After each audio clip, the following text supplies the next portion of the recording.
जय हिंद दोस्तों। पुंछ में कुछ तो है, क्योंकि पुंछ में सेना का अब तक का सबसे लंबा ऑपरेशन चल रहा है। पुंछ में सेना के ऑपरेशन को 11 दिन हो चुके हैं, मगर हाथ कुछ नहीं लगा है। हालांकि आतंकियों के हाथ हमारे नौजवान शहीद हो चुके हैं। फिर ऐसा कैसे हो सकता है कि सेना के हाथ खाली हों? पुंछ में जो कुछ हो रहा है वो कारगिल की याद दिला रहा है, क्योंकि कारगिल में भी यही कहा गया था कि कुछ आतंकी हैं, मगर बाद में पाकिस्तान की पूरी सेना वहां पर निकली थी। तो क्या नई कारगिल साजिश पुंछ में रची जा चुकी है? पुंछ साजिश के खुलासे को समझने के लिए इस वीडियो को अंत तक जरूर देखें और डिफेंस से जुड़ी हर अपडेट के लिए हमारे चैनल जय हिंद को सब्सक्राइब करें।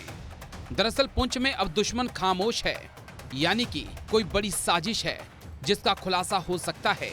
आर्मी चीफ का पुंछ पहुंचना, ड्रोन की मदद से पुंछ पे नजर रखना, लोगों से अपने घरों में कैद होने के लिए कहना और सेना की और टुकड़ियां का वहां पे पहुंचना, ये सब इस बात का संकेत हैं कि जो हम सोच रहे हैं ऐसा वहां कुछ नहीं, और जो हम नहीं सोच रहे वहां वैसा हो सकता है।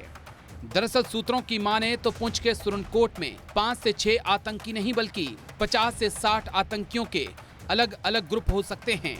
इतना ही नहीं, ये भी कहा जा रहा है कि तालिबान के कुछ आतंकी वहां पे मौजूद हो सकते हैं।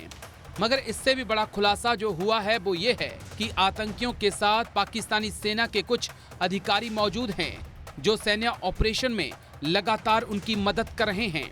इतना ही नहीं, सूत्रों के हवाले से जो पता चला है, पाकिस्तान के आतंकी 1-2 दिन से नहीं बल्कि 2 से 3 महीनों से वहां पर डटे हुए हैं। वहीं आर्मी चीफ के दौरे के बाद भारत ने आखिरी हमले की तैयारी कर ली है। सेना के पैरा कमांडो को बुला लिया गया है। भारी हथियारों जिनमें तोप, मोर्टार भी शामिल हैं, उनको भी बुला लिया गया है और जल्द ही आखिरी हमले की शुरुआत हो सकती है। 11 किलोमीटर के एरिया को सील कर दिया गया है। पहले जो आतंकी हमला कर रहे थे उनकी बंदूकें खामोश हैं। इस कारण असमंजस की स्थिति बनी हुई है। क्या आतंकी सेना पर किसी बड़े हमले की तैयारी कर रहे हैं, या ऐसा तो नहीं कि भारतीय जवानों को शहीद करने के बाद पाकिस्तान की तरफ वो भाग चुके हैं? ये ऐसे सवाल हैं जिनका जवाब पूरा देश इंतजार कर रहा है। दरअसल पुंछ इनकाउंटर की शुरुआत उस वक्त हुई थी जिस वक्त खुफिया सूत्रों से पता चला था कि कुछ आतंकी सुरनकोट के जंगलों, जिसके बाद सेना ने वहां पर सर्च ऑपरेशन शुरू किया। मगर आतंकियों ने पहले ही दिन भारत को बड़ा दर्द दिया। 11 अक्टूबर को भारत के 5 जवान शहीद हुए, जिनमें एक जेसीओ शामिल थे। ऐसा दशकों बाद हुआ था कि सेना के इतने जवान एक साथ शहीद हुए हों। जिसके बाद 14 अक्टूबर को आतंकियों ने सेना को फिर जख्म दिया।